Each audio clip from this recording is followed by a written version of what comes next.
once you think about it, there is no going back. My mind is going round on a circular track. I'm a victim of my brain. Life will never be the same. Things would have been different if I'd never seen your face, or if I'd never listened to the things you have to say. I'm a victim of my brain. Life will never be the same.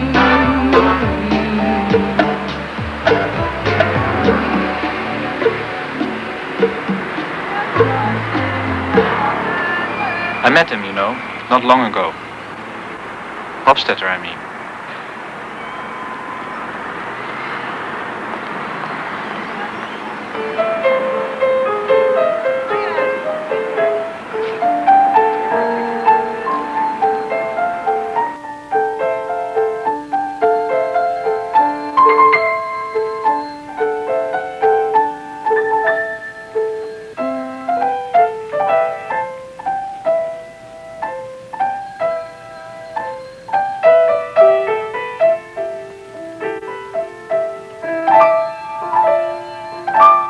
In what way does it affect your own life, your ideas about how thinking works? Well, it makes me look at people slightly differently, maybe. It makes me feel differently about what's going on inside people. It makes me sometimes maybe feel more empathy and sometimes less empathy. It's a funny thing. I think when you take a view of people that sees them as built up of billions and billions of parts that they know nothing of, in a way you feel sorry for them, that they don't understand how they work. But in another way you feel that that they are more mechanical than they think they are, and that there's a sort of a helplessness, and that nobody can help what they're doing. And on one level you feel, well, then you feel sorry for them because they're helpless, they can't help it. And on another level you feel that there's nothing there to feel sorry for. So what about yourself? Because you must have those same feelings about yourself. Sure, yeah, I watch my own decisions and I feel sometimes as if decisions come from parts of me that I realize are not under what I would call my control. I realize that my own self is really not under my control. I look at what I prefer in life, my tastes, my interests, my aesthetic preferences. And I know that those things come from places that I certainly don't decide upon. I am just a victim of my brain. But I have to live with that, I mean, I'm a victim of my brain in that I can't play music as well as I would like to be able to. But I don't know, it's a very complex thing. I think it's being a good human being seems to be the much more deep thing in life than being able to explain human beings. But still, trying to explain them is a fascinating thing.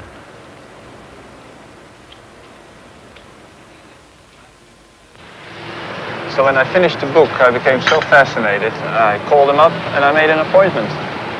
But why are you so interested in him? My work. Why don't you come along? I'll show you.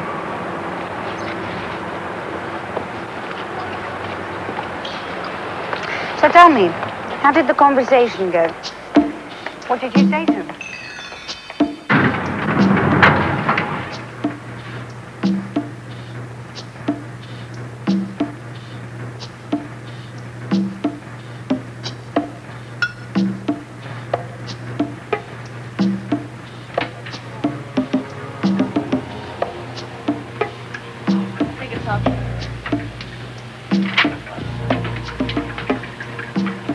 What's going on this floor? What's it all about, artificial intelligence? Well, it's about trying to understand how the mind works, in my opinion. Some people don't think that. Some people think it's all about creating machines that will take over the roles of people But I don't think it's a challenge to people, not in the near future.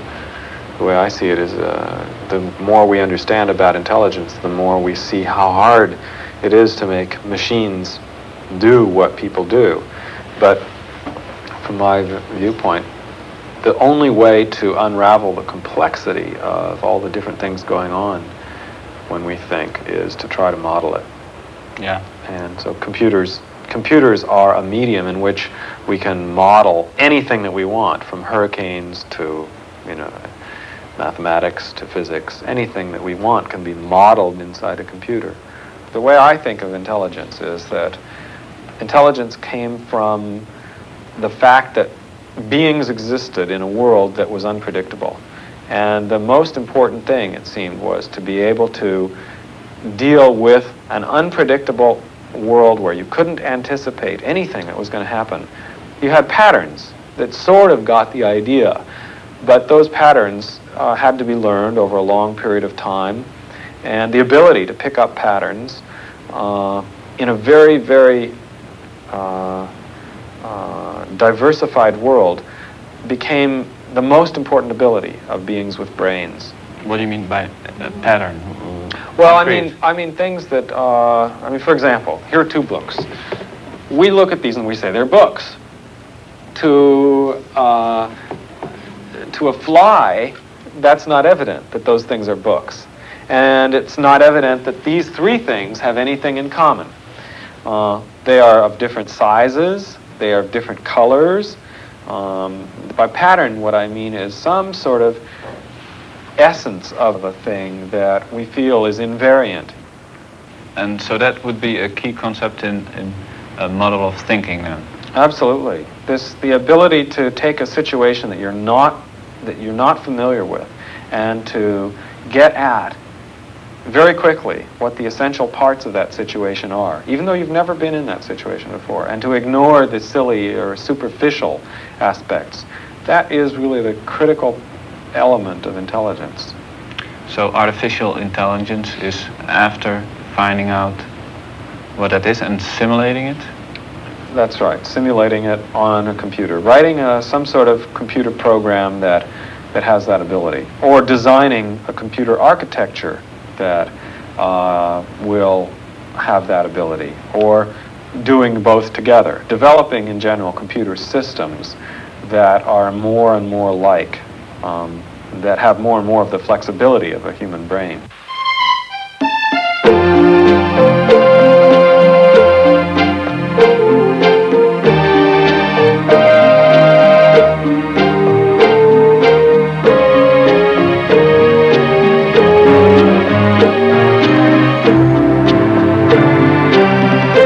I work for a man named Klein, an eccentric but very important to the firm. His attitude was straightforward enough. He considered biological life as a complex form of machinery, but he also believed in the human soul, and he proved it existed. Yeah, sure he did. He envisaged the soul as a physical entity. Not material, of course, but just as real as gravitational fields or radio waves. A physical entity? Certainly. How else could a soul be connected to a machine? I thought a soul was supposed to be connected to a biological body. It is. But as I said, biological life is just another form of machinery. Animal and human bodies are more than just machines. I mean, the reproductive act itself makes us different, don't you think?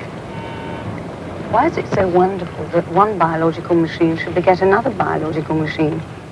Being pregnant made me acutely aware that I was simply nothing more than a machine.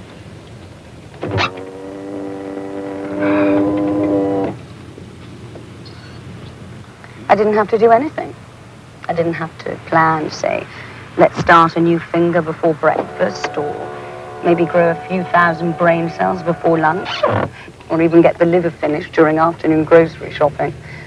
Honestly, it takes much less intelligence to create a child than it does to warm a TV dinner.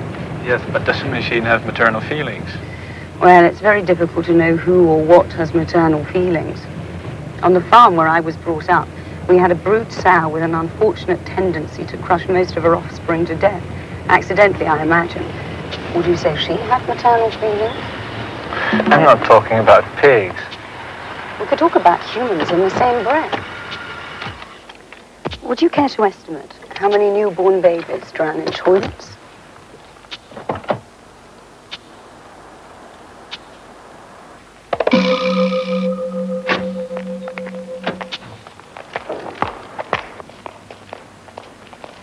I don't want to argue with you, but I do not relate to machines. Emotionally speaking, there's a difference between the way we treat machines and the way we treat animals that defies logical explanation. I mean, it doesn't bother me to break a machine, but I cannot kill an animal. Do you eat meat? Look, that argument misses a point about basic respect for life. We have something in common with animals. You do see that, don't you? Well, maybe our biological kinship has nothing to do with your respect for life. You don't like to kill simply because the animal resists death. It cries, it struggles, it looks sad, it begs you not to destroy it. And it is your mind, by the way, and not your biological body, that hears the animal's plea.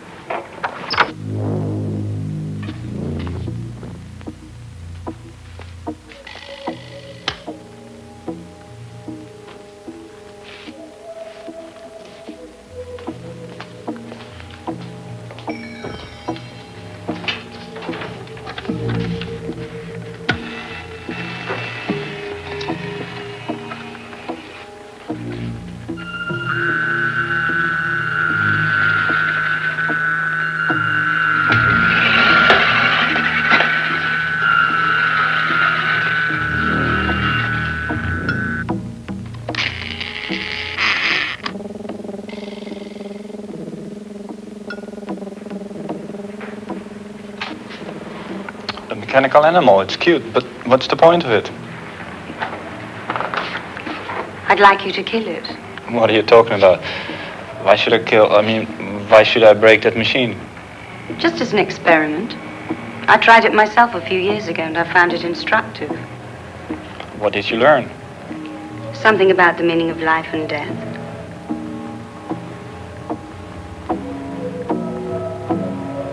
Don't worry, the beast has no defenses that can harm you. Just don't crash into anything while you're chasing it around.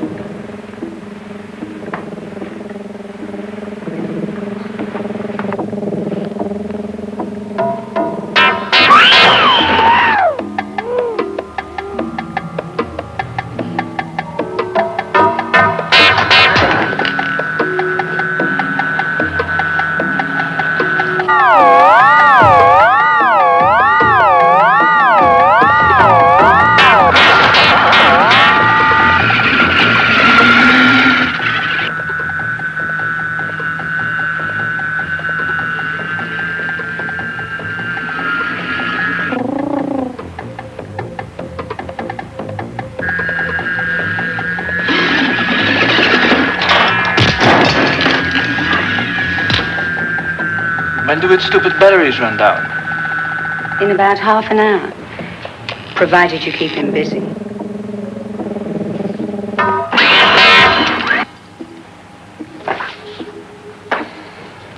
There is an easier way to get it. I'll take it. Forget the hammer. Just pick it up. Pick it up? Just like that? Certainly. It only feels danger from its own kind. And in this case, it's the steel hammerhead. It's programmed to trust unarmed protoplasm.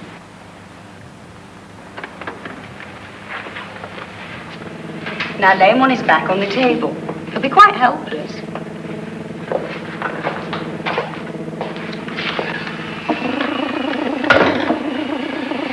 And then you can bash him at your leisure.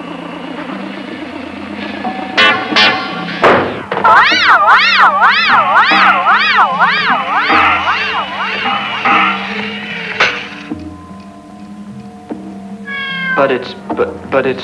Just a machine. Like these, its evolutionary predecessors. But unlike them, it senses its own doom and can cry out for help.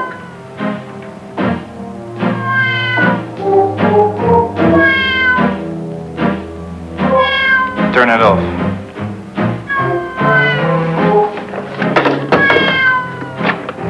Oh, you ruined the switch.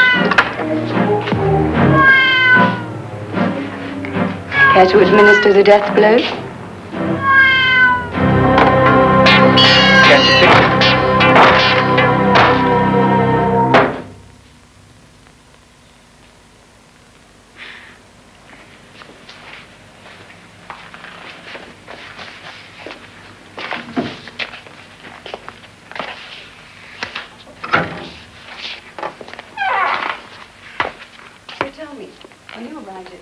There might be 1 million neurons somewhere in my brain that are firing in some pattern where they all agree with each other. They're all reinforcing each other and saying, yes, that's good. Now that pattern might be the characteristic pattern that occurs whenever I see a book. And so this characteristic pattern means that I am seeing a book or thinking about the concept of book. Now with some other concept like table, that means a different set of neurons is all firing and reinforcing each other and cooperatively forming an organization of neurons that say table. The most important cells in the brain are nerve cells, or neurons. Each neuron possesses a number of synapses, or entry ports, a cell body, and one axon, or output channel. The input and output are electrochemical flows of moving ions. In the cell body, a simple decision is made. If the sum of all the inputs exceeds a certain threshold, it fires a pulse of ions down the axon. These ions will eventually cross over into the entry ports of other neurons, thus causing them to make the same kind of decision. It is simple addition which rules the lowest level of the mind. So now, how do you connect the tiny little cells with thinking? How does it... Well, what kind of model do you have for that? on their own, those little cells are not thinking, obviously. They are, their activity is very distant from thinking. In fact, the activity that takes place in any neuron in the brain is no different from the activity that takes place in a nerve cell in your finger. It's just that when you put them together and allow them to very intensely exchange information, then you allow these kinds of macroscopic states to exist. So in some models of artificial intelligence, the idea is to create a model, not necessarily for a neuron, but for a very small computational activity, and have that very small activity be able to cooperate with other very small activities and have them send messages back and forth. And out of this whole activity involving many small pieces, program will get a coherent large-scale behavior. More concrete. I want to know more about how that works. How does that work in the brain? How does that work in a computer? The story of trying to fill in how the details work, how a unitary thing like consciousness can emerge out of millions, billions of little things happening. That's been one of my real interests over the years, because it is a mystery. I mean, you don't even have to think of neurons as the smallest elements. I mean, even when as a child I learned that I was made of atoms, that was a shocking thought, because it somehow reduced me to a vast collection of invisible little things, all of these little things were obeying the laws of physics. Where did that leave me any room to have any free will or to have any control? And I was concerned about that. I remember, well, that is a problem. I like to think of the microscopic activity in a living being, but particularly in a brain, and through this analogy, which I call the cranium. It's a little pun in English because, of course, it's based on the word cranium for our skull, and there was a very famous brain researcher who wrote a sentence once in one of his papers. He said, "Who shoves whom around inside the cranium?" And his question, what he really meant was, are the laws of physics shoving around little tiny particles in such a way that there's no room left for free will or anything? Or are the things like desires and beliefs and hopes and ideas, are those kinds of things shoving around the electrons? Now, which way is the better way to think of it? Imagine the corinium to be a vast space, in the neural activity as small yellow marbles, or sims, bouncing around continuously like the ion pulses flowing from cell to cell. They have a lot of freedom, but they are constrained by larger objects, and so they prefer certain pathways, like the neural activity. But what are these obstacles? Imagine the marbles to be magnetic. Sometimes they stick together. We could call these groups symbols, like the groups of brain cells that form more or less stable structures and that fire together most of the time. It looks like the symbols are stationary and determine the direction of the marbles.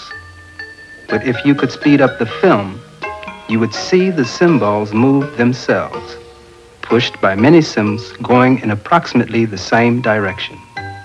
They even seem to interact with each other.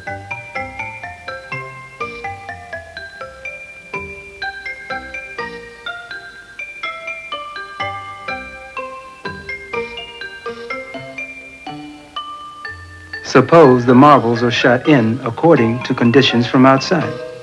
For instance, if there is a green light, the amount of marbles from there increases. We might draw causal connections between the light and the movements inside the corinium. It seems the symbols do not like green light.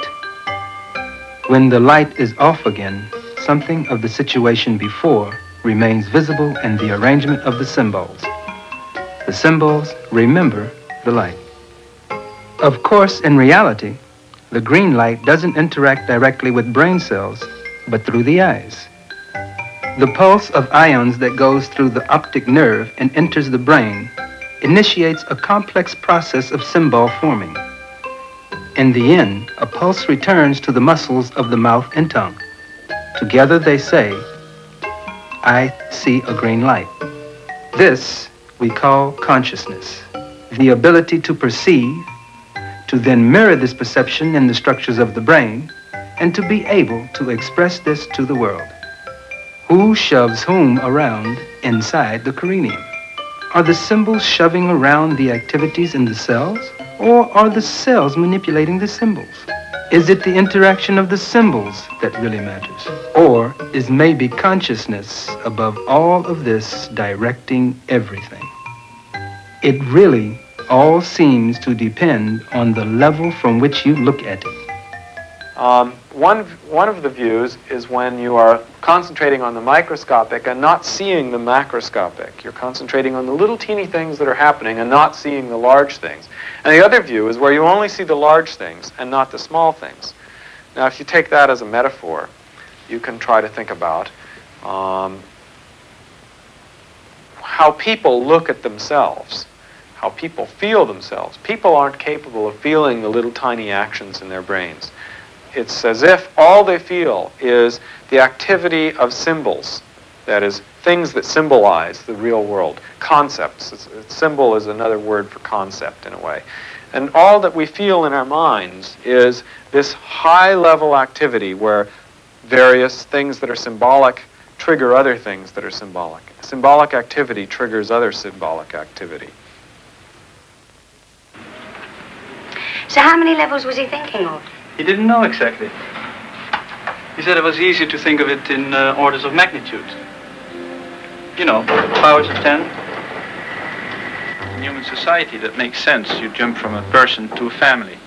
Now, that may not be exactly a factor of 10, but it's something like it. Then you go to a neighborhood, from a neighborhood to a community, to a small town, and then to a county that jumps to a state, and so on.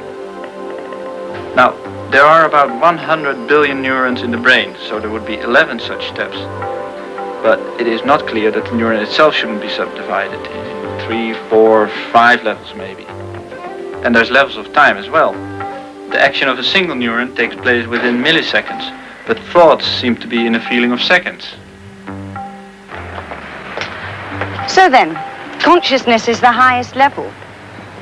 Or rather, consciousness of oneself. That's right, that's right. Look, over there is the building that houses the Artificial Intelligence Lab of the MIT.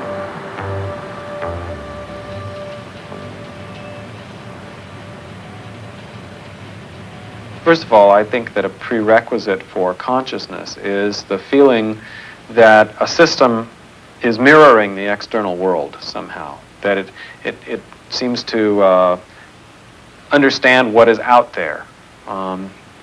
Well, that kind of thing is, in other words, perception is the thing that a lot of the models that have been developed have shown to be they have shown that collective activity of this sort is actually the best kind of model. That is, a lot of microscopic activity adding up. It seems clear in the brain that that's what's happening, that certain large symbolic structures are activated from below. That means from the microscopic level. That means that, in other words, we can say very clearly that certain structures are woken up or are brought into existence when the world outside is triggering the sensory parts, like the eyes or the ears, in certain ways. So characteristic parts of the brain are woken up in response to certain kinds of parts in the exterior environment. And if one can feel that those parts in the brain that are woken up are stably connected with the outside world, then one feels there's a perceptual system involved. If there's a one-to-one correspondence between things that are out there and things that are in here, then one feels there's a real sense of the system mirroring inside itself what's going on outside. How do you establish that? I suppose the one way of saying that it's established is when the well, you could look at it through experimentation. One thing, actually, brain research has shown recently, it's been very interesting, that people are beginning to be able to watch activity in the brain during different kinds of activity. For example, if I'm playing the piano, you can insert certain kinds of radioactive materials inside my brain and then watch which parts of my brain are most actively doing certain kinds of things. And you can actually get photographs of the brain activity. And that means that you can actually localize certain concepts to certain places in the brain. That hasn't yet been done in such extremely accurate way. But we don't know where the concept of dog is inside my head. But that's because we don't yet have the microscopic or the precision to get at very small areas of the brain. We can only watch very crudely right now.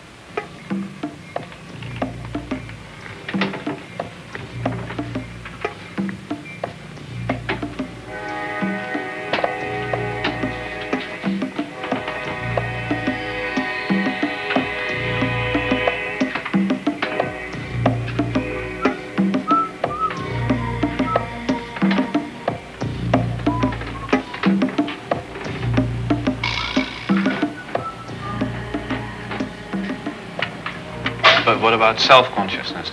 There's another level of consciousness, which is not only that there's a mirroring of the external world, but there's a mirroring of the internal world. That the system can watch some of its own activity and register that activity in its own structures, so that the system is constantly aware of what it's doing. And there's no reason that it would be any harder. In fact, it should be easier for the system to get access to whatever is going on inside it. It doesn't need eyes or ears to figure out what's inside the head. To figure out what's outside, of course, it does need sensory organs. To figure out what's inside, it has direct access to what's inside. So a system that can watch itself watching the world seems very close to what we believe of consciousness, or what consciousness is.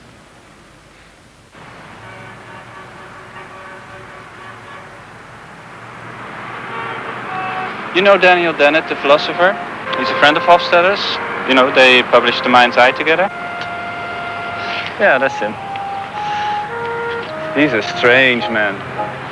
He works at Tufts University, somewhere around here. I spoke to him too, you know. Several years ago, and as you know, I looked quite different then, I was approached by Pentagon officials who asked me to volunteer for a top secret and highly dangerous mission. In collaboration with NASA and Howard Hughes, the Department of Defense was spending billions trying to develop a supersonic tunneling underground device, or STUD for short.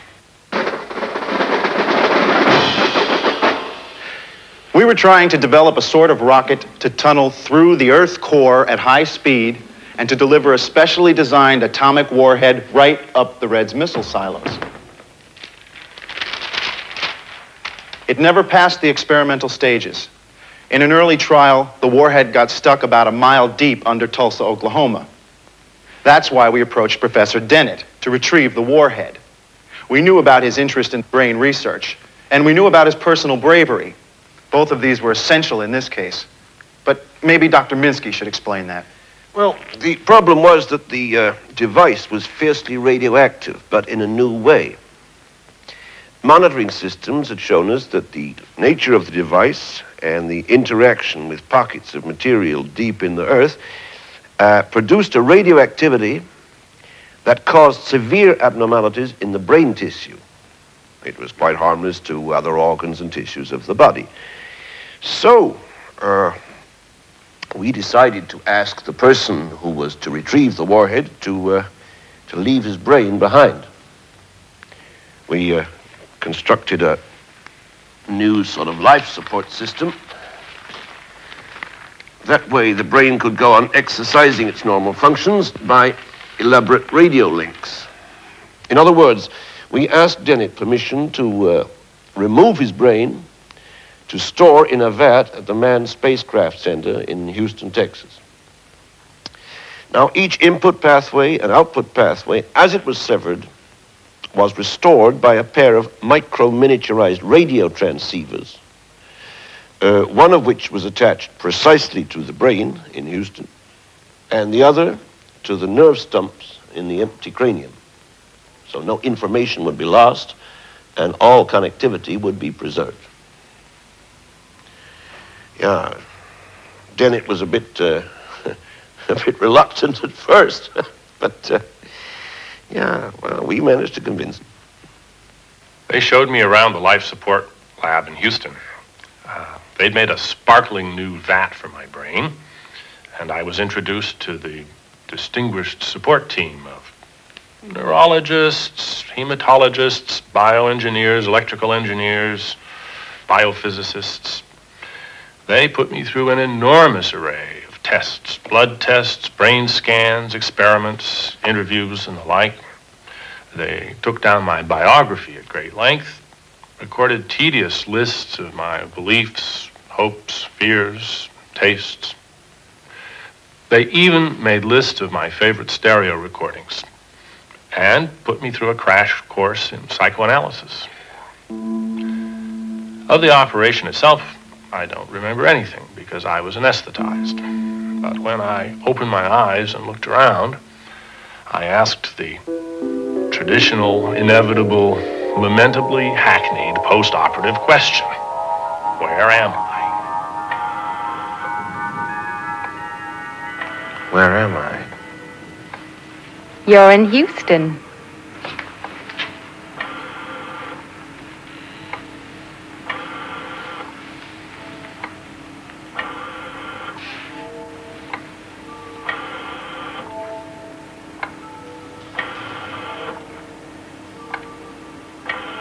I gather the operation was a success.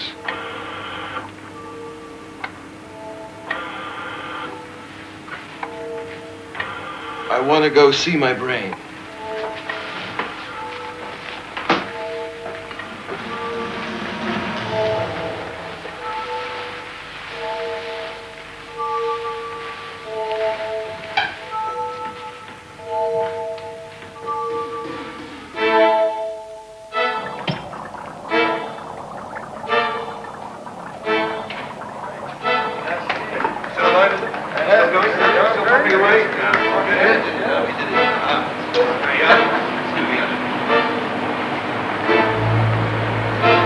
that mine?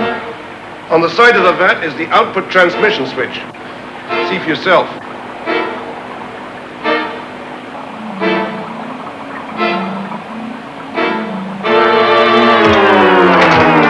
Susan.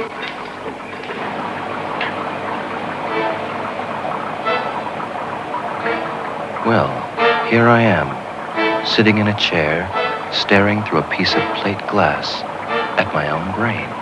But wait, shouldn't I have thought, here I am suspended in a bubbling fluid being stared at by my own eyes? Here am I, Daniel Dennett, suspended in a bubbling fluid being stared at by my own eyes.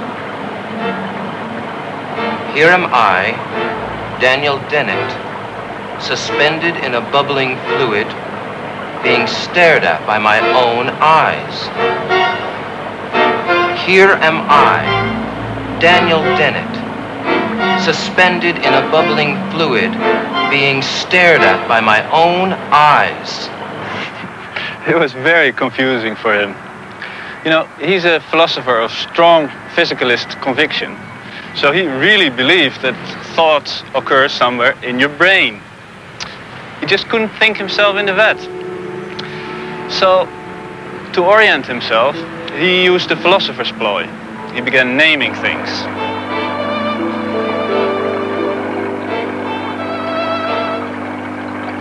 Yorick, you are my brain.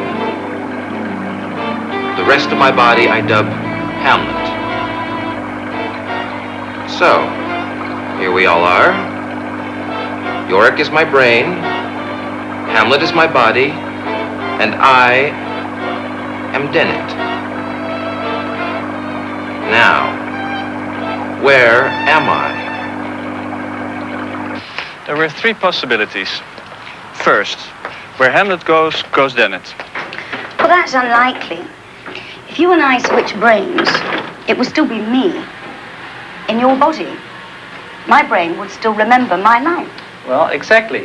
But where Yorick goes Dennett wasn't very attractive either. He just didn't feel like he was in the vat. So, he thought up another argument. What if his body would rob a bank in California? Where would he be tried? The third possibility is that the man is wherever he thinks he is. Point of view, in other words. But that's an unclear notion. You can be mistaken. Anyway, this sort of example gave Dennett the idea that he could teach himself to be in the vat, if only he practiced.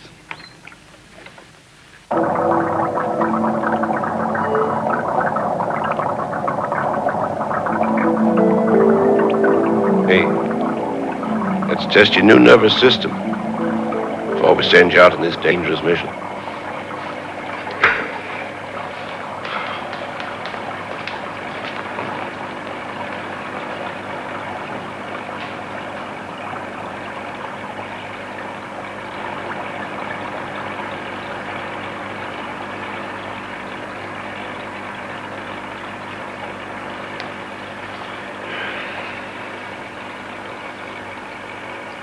My accommodation is not perfect, however, and to this day I'm plagued by minor coordination difficulties.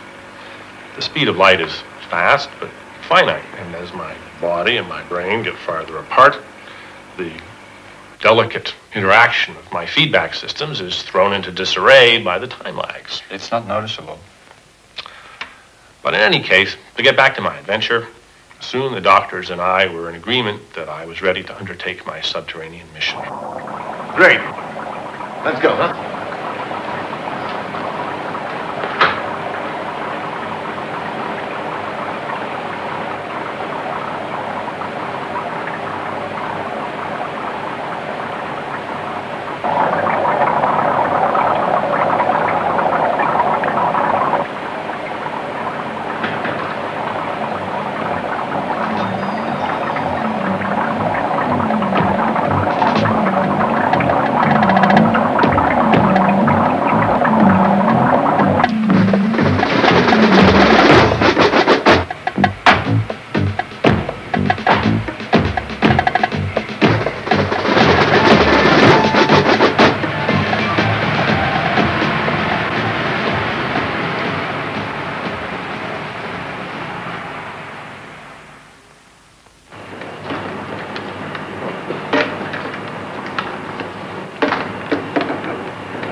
Hello, Houston. Come in, Houston. This is Houston. Where are you now? I've reached the missile. I'm sure glad I left my brain behind. There's so much radiation the Geiger counter exploded. So what do I do now? Okay, find the cover to the guidance system. It's marked TS545-7. I already found it.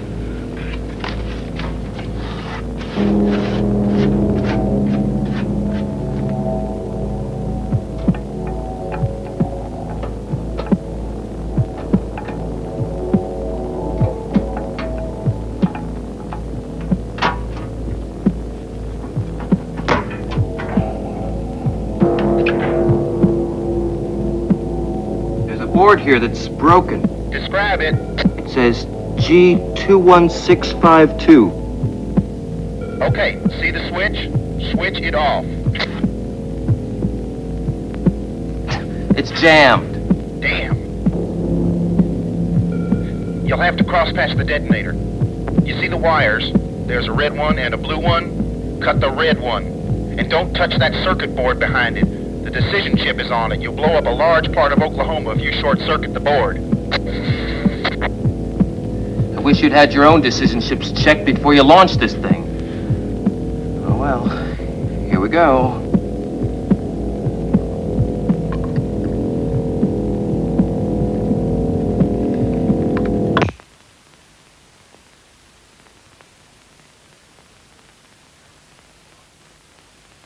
Apparently, the auditory transceivers had gone on the fritz. I could no longer hear Houston or my own voice, but I could speak. So I began telling them what had happened. In mid-sentence, I knew something else had gone wrong. My vocal apparatus had become paralyzed. And then my right hand went limp. Another transceiver gone. I cursed my luck, because there I was, deaf, dumb, and blind in a radioactive hole more than a mile deep under Tulsa. And then I was faced with an even more shocking problem. For as the last radio link died out, suddenly I was disembodied in Houston.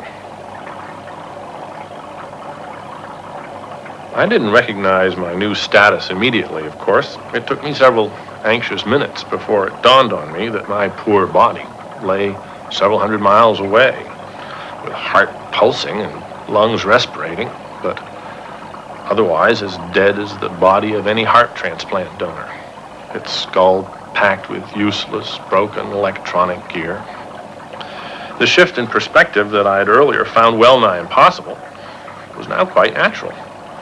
In fact, though I could think myself back into that body in Tulsa, it took some effort to sustain the illusion. And surely it was an illusion, for I'd lost all contact with that body. It occurred to me then, in one of those rushes of revelation we should always be suspicious of, that I'd stumbled upon an impressive demonstration of the immateriality of the soul, based on sound physical principles. Look, as the last radio links between Tulsa and Houston died away, I'd changed location at the speed of light, without any increase in mass. And you couldn't tell anybody about your discovery. Exactly. I was racking my brain, one of the few familiar things I could still do, trying to figure out how to communicate my discovery to the journals. At the same time, I was filled with dread and uncertainty. Fortunately, that didn't last long, for the support team soon sedated me into a dreamless sleep.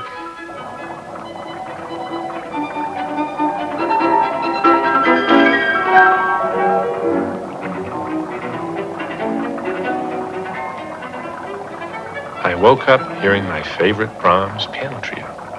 So that's why they wanted a list of all my favorite recordings. The output from the stereo stylus was being fed through some fancy rectification circuit directly into my auditory nerve. I was mainlining Brahms.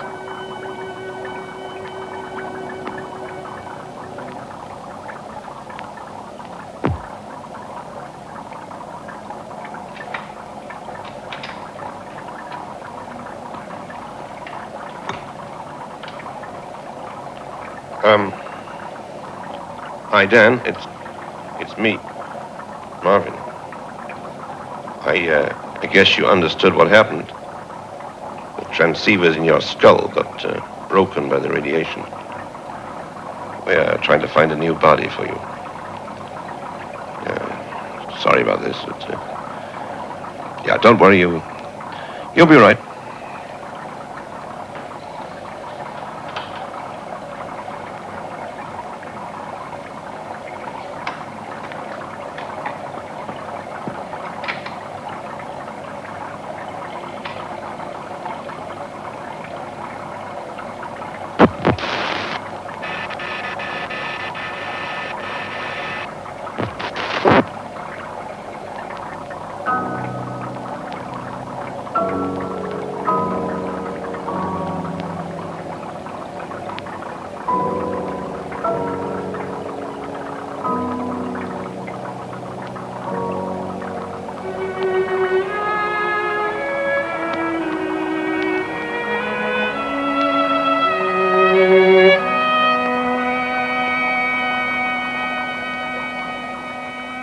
I slept for almost a year.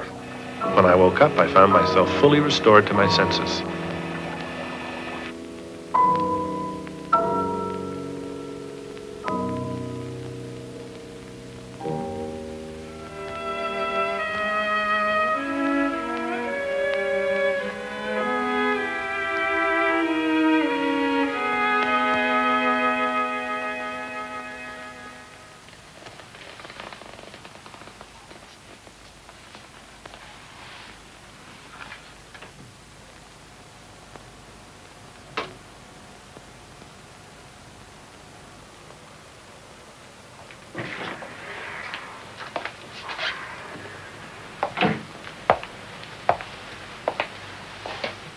Well, Dan, how do you like it? So, this is my new body.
I accommodated to my new body very quickly. The view in the mirror soon became utterly familiar. Let's go see good old Yorick.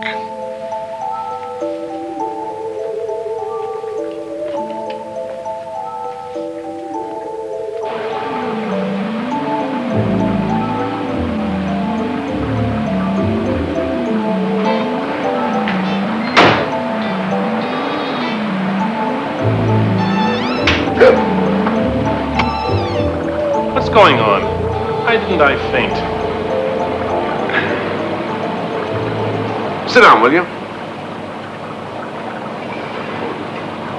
Look, yeah, maybe I should have told you this before. Anyway, before we even operated on you for the first time, we made a complete computer duplicate of your brain.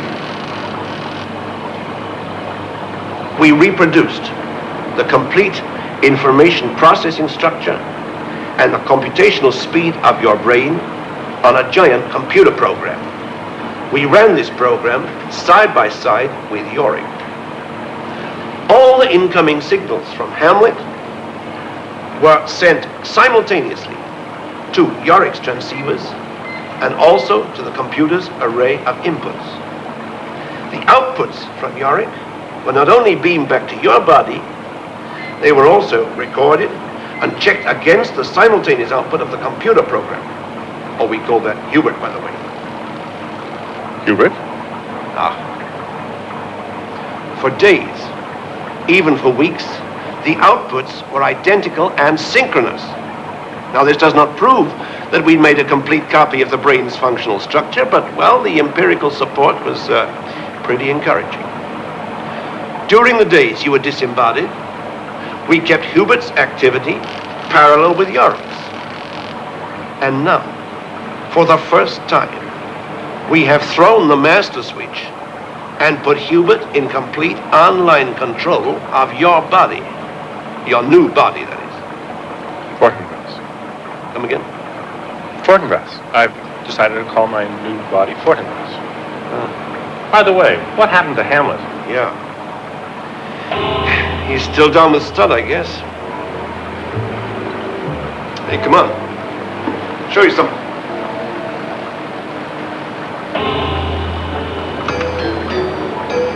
B is for brain, H is for Hubert. You can switch whenever you want. So I can switch in the middle of a sentence, right? Right.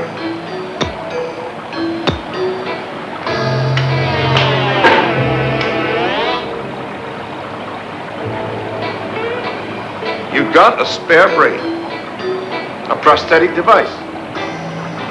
Could come in handy if anything happens to Yorick. Or you could use Yorick as a spare and function on Hubert. It doesn't make any difference. The wear and tear of your body has no debilitating effect on either brain. The one that's controlling your body or the one that wastes its output on the desert air.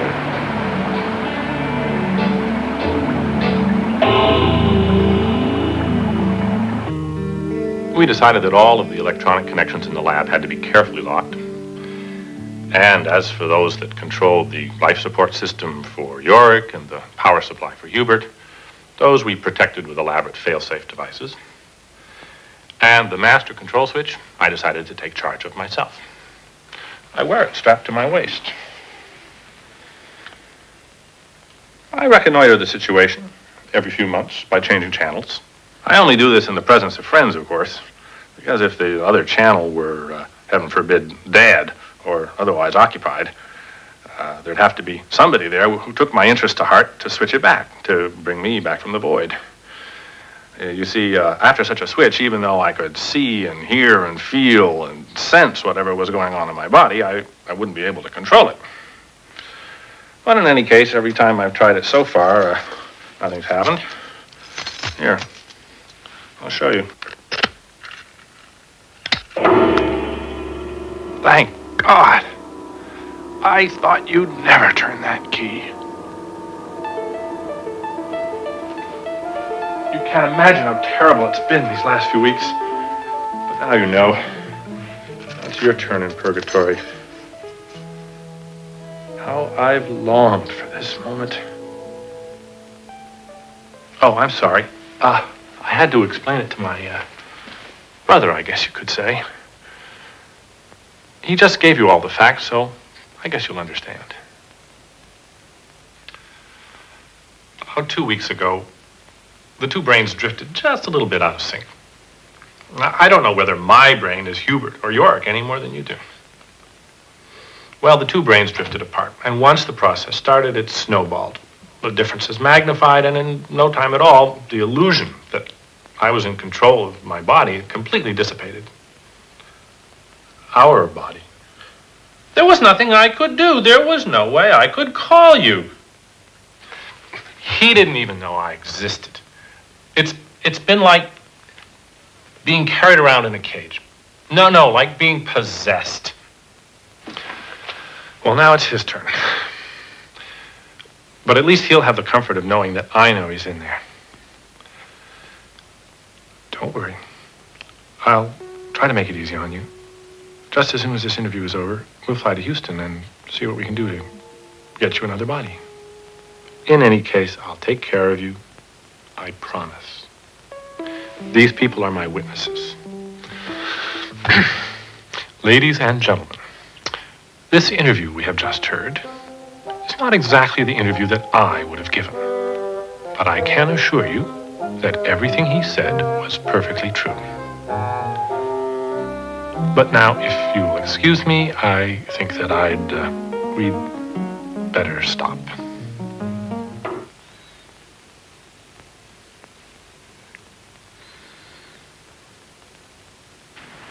And what happened to him? He published another book. Well, one of them did. It's about free will. And does it exist? If it didn't, would I be here? That's what it's all about, right? That abstraction can come forth out of matter. Dennett is rather optimistic about free will. And Hofstadter? He says the difference Well, between the highest level and the lowest level. The main thing the main difference between the lowest level and the highest level is that at the highest level, what really matters is the way things are organized, the patterns that things form. And at the low level, there isn't enough material to make a pattern. I mean, you have one neuron either on or off. That's not a pattern. But at a high level, when there are large numbers of things involved, they can form large mosaics of activity. And what really matters is the way in which those large mosaics of activity are interacting, and not particularly that there's matter down there.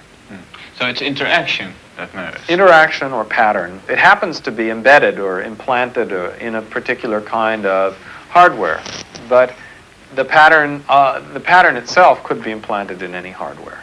Like what? It could. Well, I've been trying to give examples involving marbles or something like that, but neurons have been another example.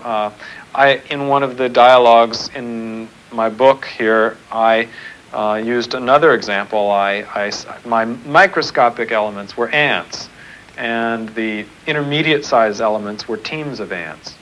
And then there were larger sizes of teams. There were teams composed of teams, or large organizations, which took on more complex kinds of tasks than a single team could do.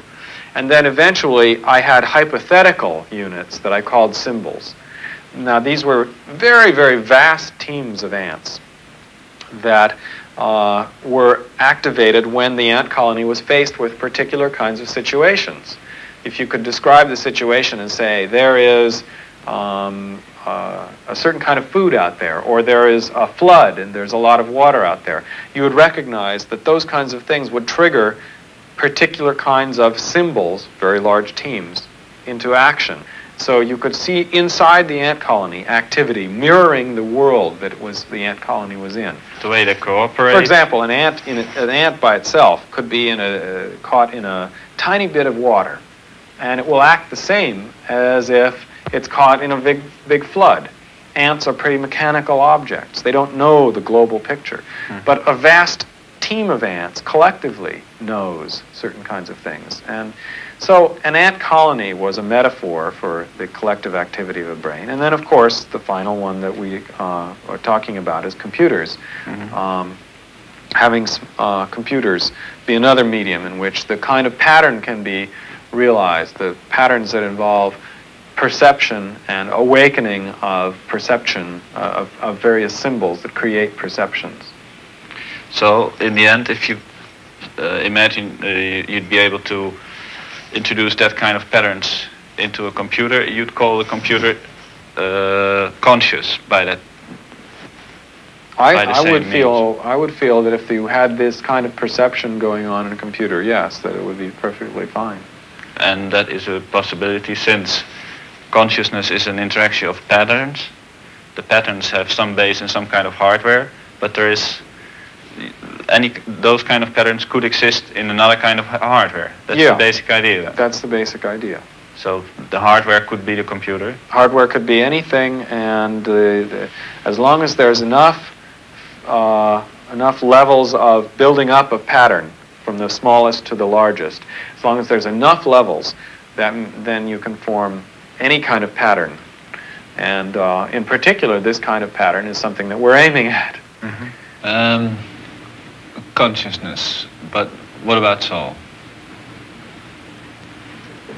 Well, human beings have a lot of different names that whenever you've tried to explain one thing, they will say, but what about this other thing? And they keep on jumping from one thing to another thing to another thing. If it's not soul, then it's There's a term in philosophy called intentionality, and if it's not that, then it's self. And if it's not self, then it's the I, the capital I. Yeah. And if it's not that, then it's something else. And they keep on saying, but you could capture this mechanically, but not that.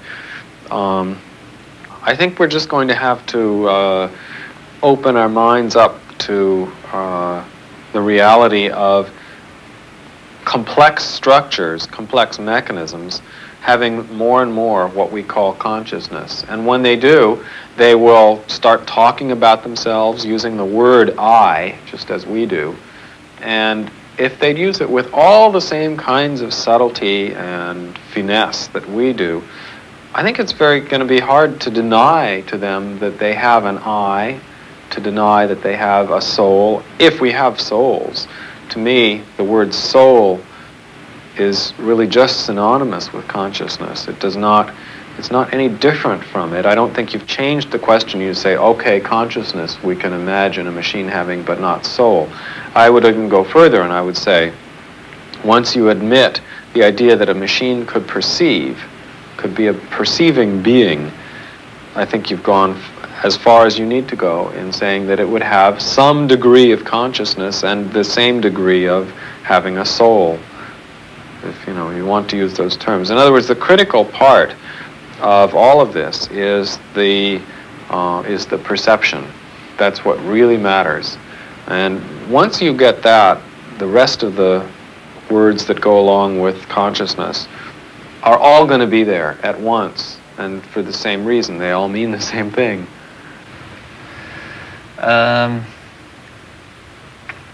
Free will to just doesn't exist. Doesn't exist. No? No. Then what is it that we perceive as free will? We can't predict ourselves. We can't say what we're going to do. But we do know that we have certain kinds of desires. We're familiar with ourselves. We're very familiar with ourselves. And so the best way of explaining our own behavior is to talk about things that we don't really understand, but we just have experienced over and over again. And these things are our desires. And so instead of really knowing where choices come from, we just attribute them to these unexplained things that are too complex for us to figure out, called desires. And we just say, well, I wanted to do this. And we never analyze where the desires came from or what the desires really are and how they interact. But if you looked carefully enough, you would find that all of these desires come from, all of these actions come from very clear interaction of very many tiny parts, all adding up. I mean, it's much more efficient for brains to operate without knowing how they operate. The sensations that we have are not those of accuracy about where our feelings come from, because that's not evolutionarily important. To know where our ideas come from doesn't matter, as long as they work well in the universe. And for us to try to penetrate that opaque region is very difficult. So I feel that free will is a grand illusion. It's very useful. It's good for survival. It's good to think that you have free will. It helps you explain your own behavior, helps you explain the behavior of other people, because your perceptual net is not fine-grained enough to understand it in detail. So a coarse-grained explanation, one that involves concepts like will and desires and so forth, will suffice and is usually very good. Don't let it get you down. Oh, this might interest you.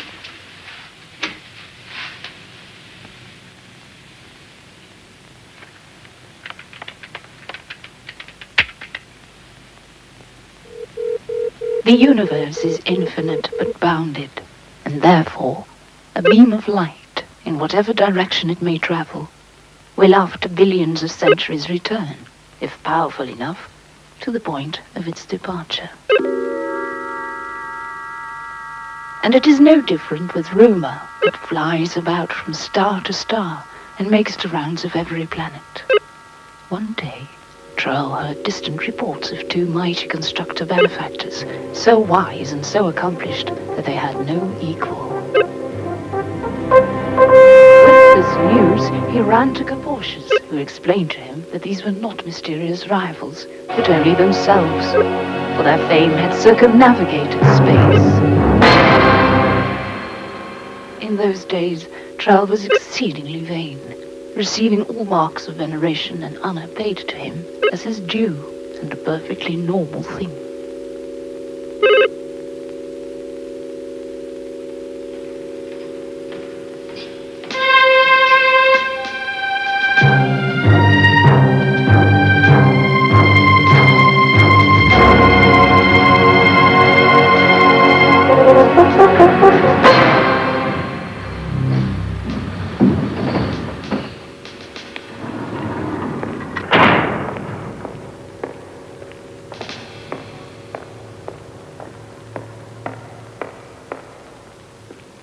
Yes.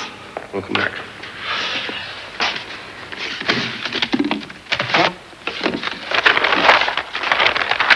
Now, I was heading north in my ship, since I was least familiar with that region. I'd been flying for quite some time, passing spheres full of the clamor of war, as well as spheres that had finally obtained perfect peace and desolation. When suddenly, a small planet came into view, really more a stray fragment of matter than a planet.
I am Excelsius the Tartarian, ruler of Pancreon and Suspendora. Our subjects, in a fit of regicidal madness, have driven us from the throne and exiled us here on this barren asteroid. And who are you? I'm Trurl. Trurl, the benefactor? Then you must help us immediately. You must restore us to our rightful position. They shall no longer prevent us from exercising our power. Let's go. Right now.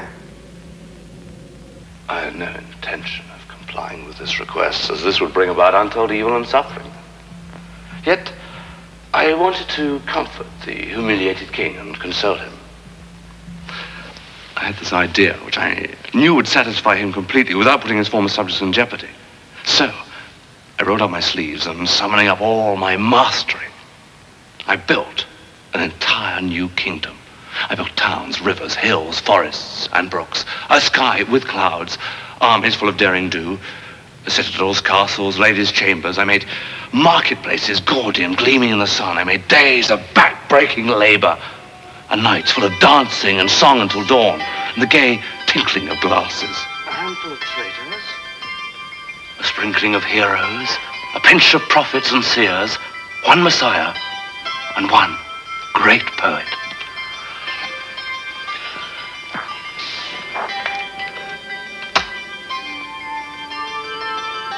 Here you are, sir.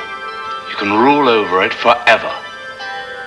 With these, you can program wars, quell rebellions, exact tributes, collect taxes, do everything you need to rule.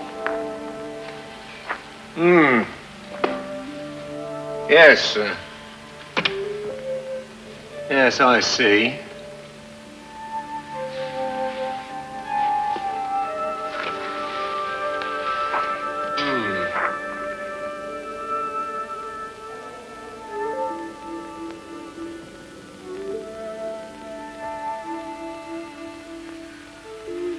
I also instructed him in the critical points and transitional states of that micro-miniaturized society. In other words, I explained to him the ways of palace coups and revolutions.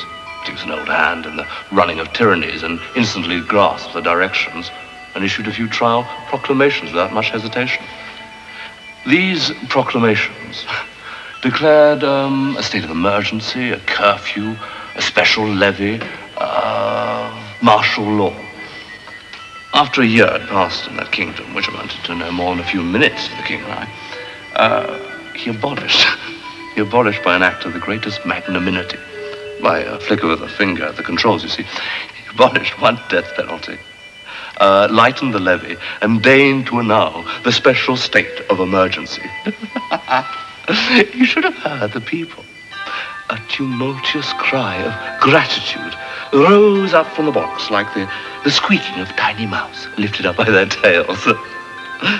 And with the magnifying glass, we could see them on the highways, on the banks of the rivers, in the streets, rejoicing and praising the unsurpassed benevolence of their sovereign lord. Well, it's a bit small. But I must admit that government is not measured in meters and kilograms. And their emotions seem genuine enough. Yes. Well, thank you.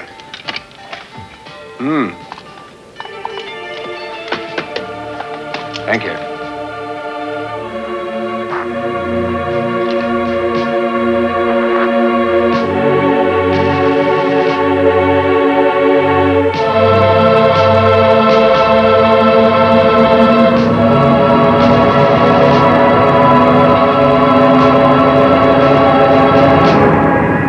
I understood you correctly. Have you given that despot, that slave driver, that born sadist, a whole civilization to rule over forever? And do you tell me his people cried out for joy when he repealed a fraction of his merciless decrees? Trurl, how could you do such a thing? You must be joking, really. The whole kingdom fits into a box, 3 feet by 2 by 2.5. It's only a model. A model? Of what? What do you mean of what? Of a civilization, obviously. Except that it's 100 million times smaller.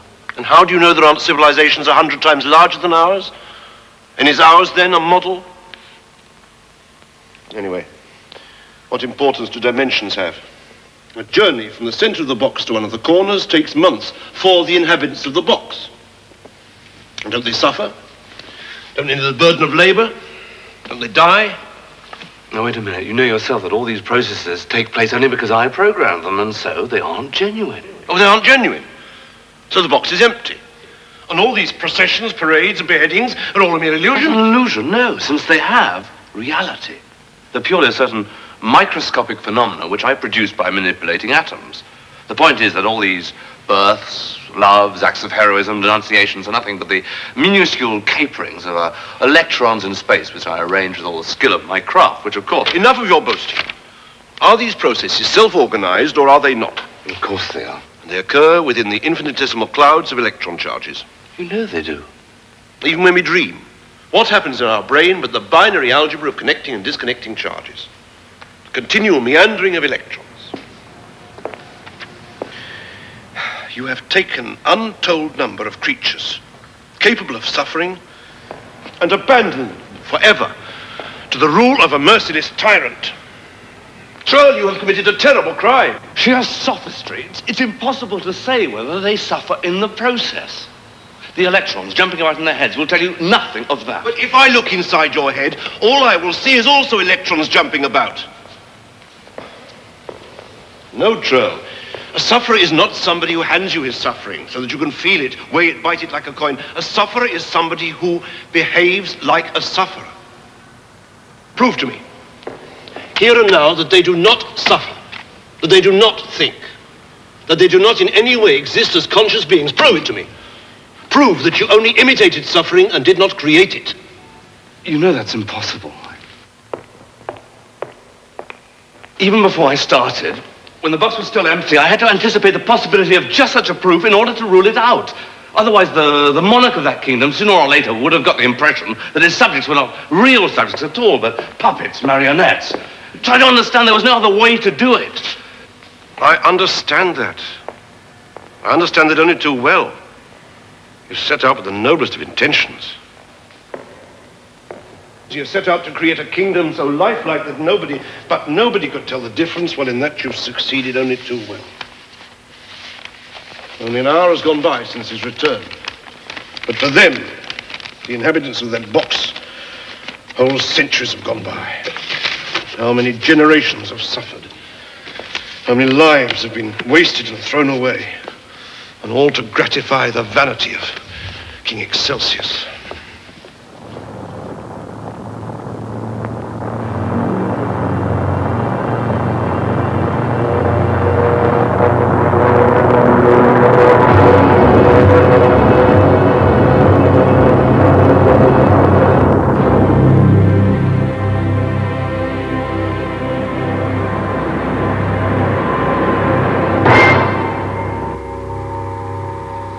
Trurl, you are hopeless. You always act first and think later. What do you intend to do when we get there? I'll take the kingdom away from him. And what will you do with it? I'll destroy it. I'll hold an election. Let the people choose a just ruler from among themselves. You programmed them all to be feudal lords or obedient serfs. What's the good of an election? First, you'd have to change the whole structure of society and start again from scratch. And where does the changing of structure end and the tampering of minds begin?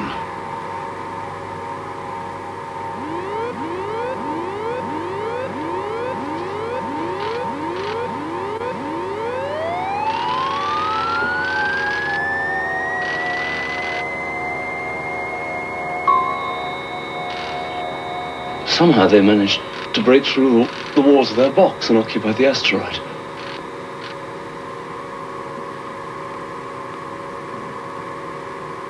And he isn't there.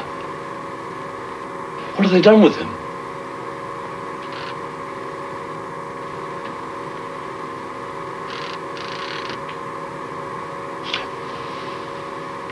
Look.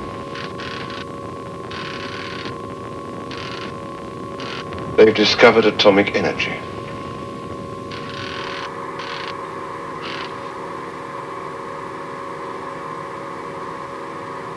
Look there.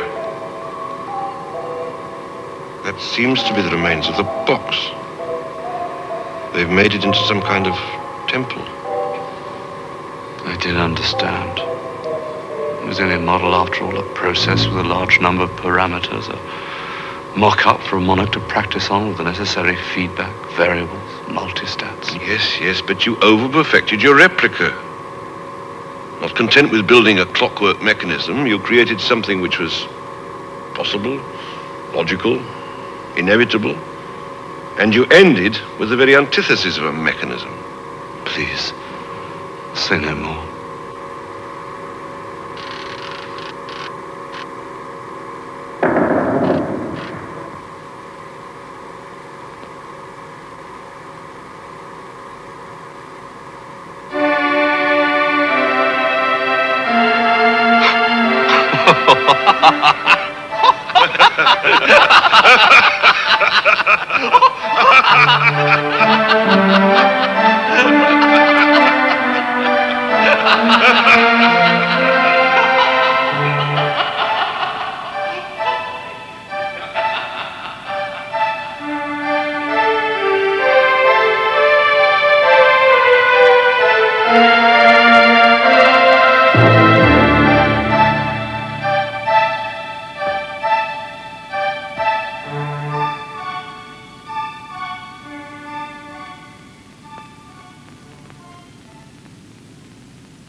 It's all fantasy. What transpires within the brain but the binary algebra of connecting and disconnecting circuits? The continual meandering of electrons. Why do you say in the book that emotions and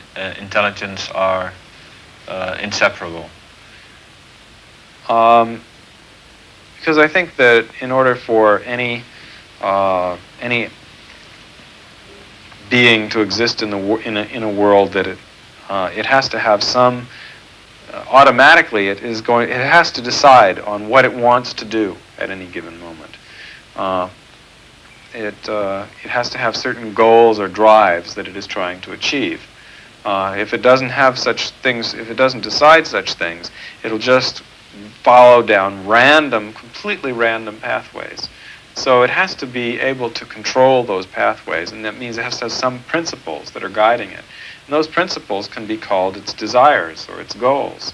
And when it finds that it's frustrated, well, that frustration is, in essence, an emotion.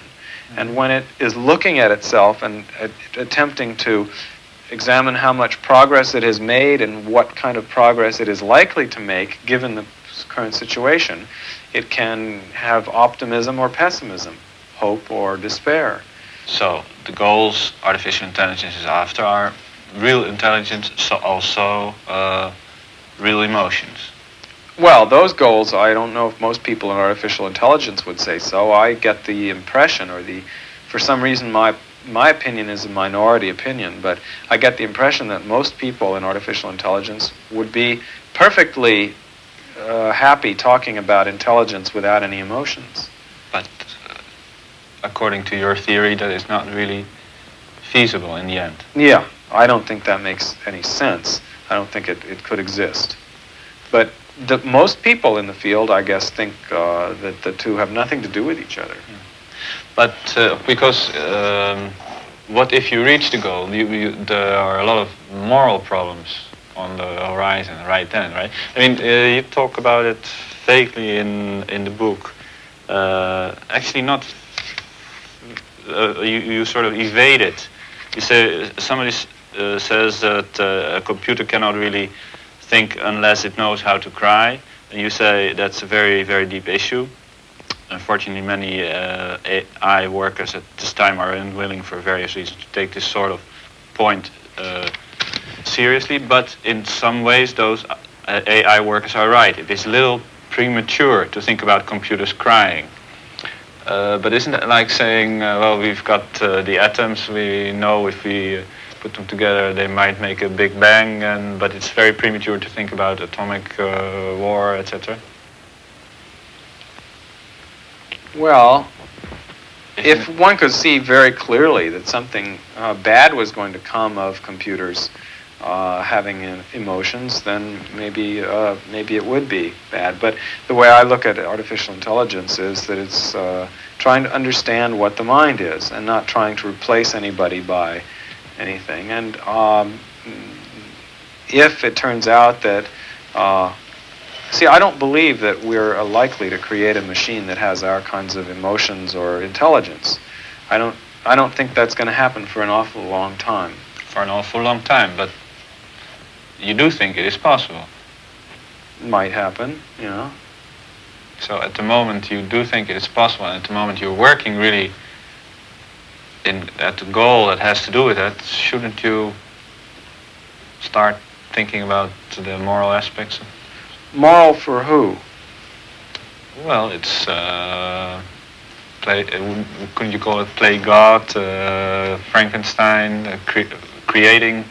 Well, supposing that the creatures that we create are very moral creatures, then it might be best for the world. Suppose, but that is the starting of a... Well, all I mean is, how do I know? I don't know anything about what would happen. Neither did the people who invented the car. How did they know that there was going to be a terrible parking problem on Beacon Hill where I live? I mean, they didn't think about that, and they didn't think it was going to make life inconvenient for me and make me park every day more than a mile away from where I live. People who invented the car weren't worried about problems of people that were going to take place 80 or 90 years later. All they did was they said, we want to be able to move from here to there without using horses. And they didn't know that it was going to create gigantic economic problems having to do with oil and so forth. Now are you going to blame them? I mean, you might say, well, isn't it going to get out of hand? Well, who says it's going to get out of hand? Who says that we're going to have robots suddenly proliferating all over the place? We might. But Lots even of if we science did, fiction. even if we did, maybe that would be better. Maybe it would be better for the Earth to have. Maybe it would be better if the human race, instead of transmitting itself forward by means of biology, transmitted itself forward by means of artificial creation, and left as its successors these beings. How do I know if such a thing happened? I mean, all I'm saying is I'm not convinced that the human race is the most important thing in the world, and I think you know, we can't control what's going to happen in the future. We want things to be good, but on the other hand, we aren't so good ourselves. We're no angels. If there were creatures that were more moral and more good than us, wouldn't we wish them to have the future rather than us? If it turns out that the creatures that we created were creative and very, very altruistic and gentle beings, and we are people who go around killing each other all the time and having wars, wouldn't it be better if the altruistic beings just survived and we didn't?